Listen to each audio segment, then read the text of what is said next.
We're just days away from the 30th edition of the Fantasia Film Festival, and I got some must-see movies on my list that I want to share with you right now.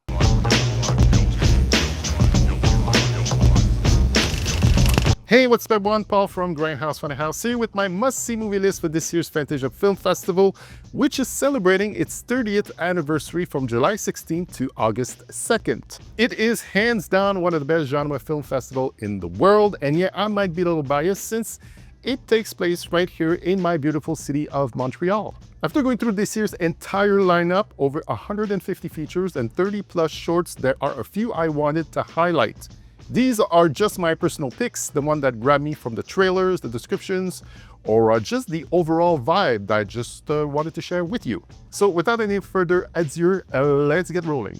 Every year, Fantasia has a few actioners that are premiering for their audience, and this one looks like it could be at the top of the list. Such is the case with the world premiere of Attack on Paradise, a co-production between Belgium and the Netherlands. Fresh out of prison after 7 years, Suleiman, played by its star Saïd Boumazoug, who also co-wrote the movie, returns to Antwerp Paradise apartment complex to take care of his sick mother, only to find the place has been taken over by a ruthless drug lord. When a violent police raid turns the building into a war zone, he teams up with rookie officer Yasmin. Together, they have to fight their way through gangs, corrupt forces, and non-stop danger. To save his mother, they'll have to take back Paradise one floor and one fight at a time. Right away, the raid and dread comes to mind. It also reminds me of The Furious, which was just recently released and is, by the way, one of my favorite movies of 2026 so far. So if Attack on Paradise comes even close to those movies, we're definitely in for a treat.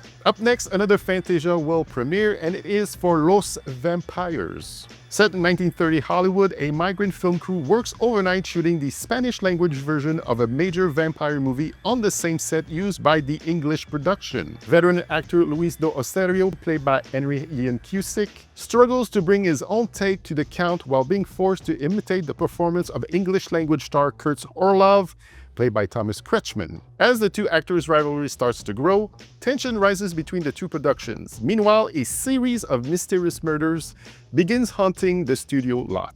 This is a fictionalized take on the making of George Melford's 1931 Spanish language version of Dracula. Back in the day, before dubbing technology really existed, studios would sometimes shoot alternate language versions of major films on the same sets, with different actors working overnight after the English language production wrapped. Those actors had to basically recreate the performances from the daytime shoots. And that's exactly what Los Vampires is lovingly trying to bring back. I'm getting some serious Shadow of the Vampire vibes here, mixing horror history with a fictionalized behind-the-scene look at filmmaking. Plus, the visuals and production design looks incredible, so this just might be a new vampire classics in the making. I guess everyone in attendance that night will find out. Something you might not know, there's this new movie genre that was born from the bowels of hell a few years ago called toilet horror. Movie based around evil stuff happening where you crap. And yeah, it can get pretty evil, but it's definitely become its own body horror and B-movie comedy genre at this point. I actually reviewed 2 of them, so that makes me some sort of expert, I guess. Screen at Fantasia, 2024 Scared Shitless, and last year's Flush. This year's entry is called Bowels of Hell, or Privadas de Suas Vidas in its original Portuguese title. Still haunted by the tragic loss of a child in a bizarre bathroom accident, event planner Malou, played by Martha Noel, struggles to reconnect with a rebellious non-binary child while trying to deal with her own fears. But when a strange, supernatural phenomenon turns the building's toilets into a source of terror, the residents are thrown into a horrifying and hilariously disgusting nightmare. The programmers at Fantasia are calling this the grossest movie on their lineup this year, with some disgustingly creative kills done practically, including a few involving puppets. But they're also calling it one of the funniest, so keep that in mind before you decide to go down that brown path. Up next, we got Buddy from Casper Kelly in his feature film debut, the creator of... And honestly, that's the selling point right there, at least for me. The simple elevator pitch for this one is, what if Barney was a horror movie? Set in 1999, it's Buddy, is a beloved children's TV show starring Buddy, played by Keegan-Michael Key, getting his furry on, a cheerful orange unicorn who teaches kids life's lesson in a colorful clubhouse. But behind the happy songs and games is a dark secret, as the kids trapped inside the show starts losing their memories. As Buddy's true nature is revealed, the lovable mascot turns into a dangerous and controlling force. Meanwhile, outside the show, parents start searching for answers and uncover the disturbing truth behind Buddy's world. It has a pretty solid cast with Kristen Milotti, Topher Grace, Keegan-Michael Key, Michael Shannon, and Patton Oswalt. The reviews coming out of its Sundance premiere back in January praise its creepy parody of 90s children television, the colorful production design, the surreal and unsettling humor, and Keegan-Michael Key's performance as Buddy. So I can't wait to find out if it is indeed all these things. Sure, Fantasia is for the cool world premieres and what's happening in the genre realm right now, but I'm as big on their retro programming. I mean, my whole channel is about those movies, so I wanted to highlight one in particular. So I went with 1980s Studio Q, also known as Misterio. It is a Mexican movie directed by Marcela Fernandez Violante, who at the time was the only third female feature film director in the Mexican filmmaking industry since 1935. That will have its world premiere of 7 Films' new 4K restoration.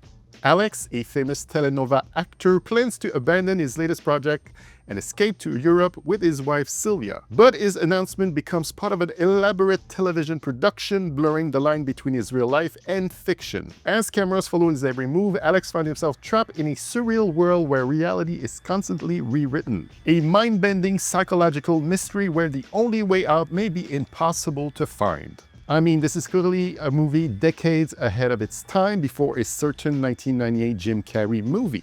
It's often praised for its examination of manufactured reality, celebrity, and media control, and also its strong satire of Mexican television and telenovelas. My feeling is it should be a mind-bending good time.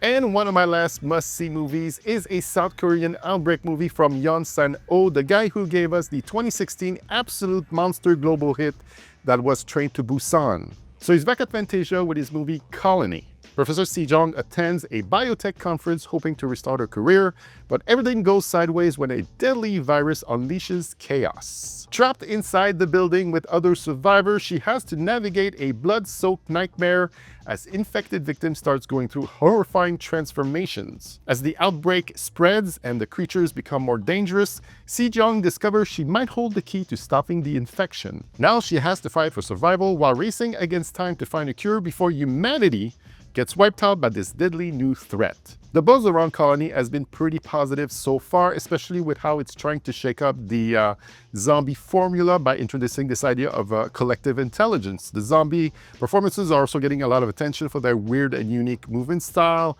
with performers using highly choreographed, almost dance-like movement. And for all the gore hounds out there, don't worry, it looks like there's plenty of blood, even if this one seems to lean more towards fast-paced action horror than straight-up splatter. I have a feeling this is going to be one of the biggest crowd pleasers at this year's festival. I got a few honorable mentions, movies I wanted to give a quick spotlight to. Her Private Hell, a new Nicholas Winding Refn joint, his first since 2016's The Neon Demon and his 2023 Netflix series Copenhagen Cowboy. It's going to be the opening film, and Refn will also be there to receive the Cheval Noir Career Achievement Award, which is given every year to a deserving recipient. In a futuristic city swallowed by a mysterious fog, Elle, played by Sophie Thatcher, the daughter of a famous filmmaker, struggles with a painful family history and complicated relationships. Her world gets shaken up when a young actress enters their circle and a supernatural killer emerges from the mist.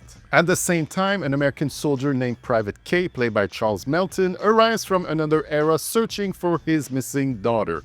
Refn has always been a love him or hate him kind of filmmaker, mostly because of his very distinct style and strong sense of self. I have no regrets about Only God Forgives. I think it's a masterpiece. I think it's a masterpiece. What is Citizen Kane? It's great, but it's very, Personally, I am into his neon colors, slow pacing, synth-heavy soundtracks, extreme violence, and minimalist dialogue style. Seems like Her Private Hell won't be any different. Next, I got Hot Spot, which is having its world premiere at Fantasia, is a Polish-Greek sci-fi thriller directed by Agnieszka Smoczynska, best known internationally for the surreal horror musical The Lure and the psychological drama The Silent Twins. In a future controlled by a powerful sentient AI, Detective Johnny, played by Andrzej Konopka, investigates a brutal murder in a refugee camp. His search leads him to Rana, played by Numi Rapace, a mysterious cyber witch and member of a rebellious group fighting against the system. As Johnny uncovers the truth behind her abilities, he discovers a threat that could change the entire world. His investigation puts everything he knows and the lives of those closest to him at risk.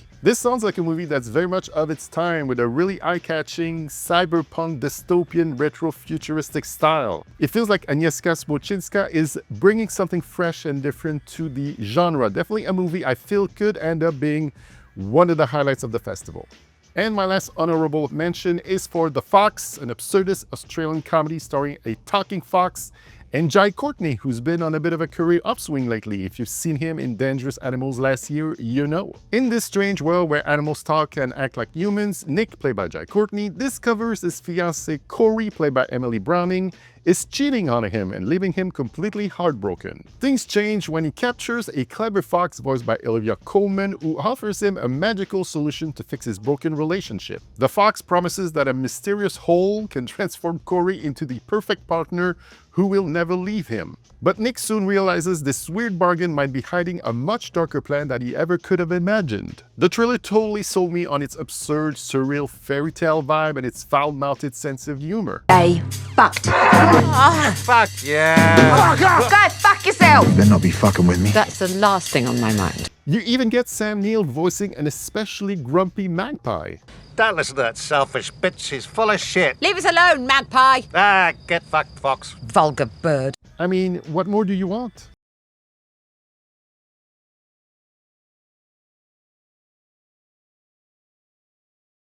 So that's it for my must-see movie list of what to check out at this year's Fantasia Film Festival. If you want even more suggestions, check out the full Fantasia movie watching schedule I put together over on Letterboxd. You might find a few more hidden gems to add to your list. And in the comment section below, do let me know what you're planning on seeing. I'm very curious to know. Thanks for watching, and if you see me in line, come say hi. But right now, I'm saying to you, ciao bye for now.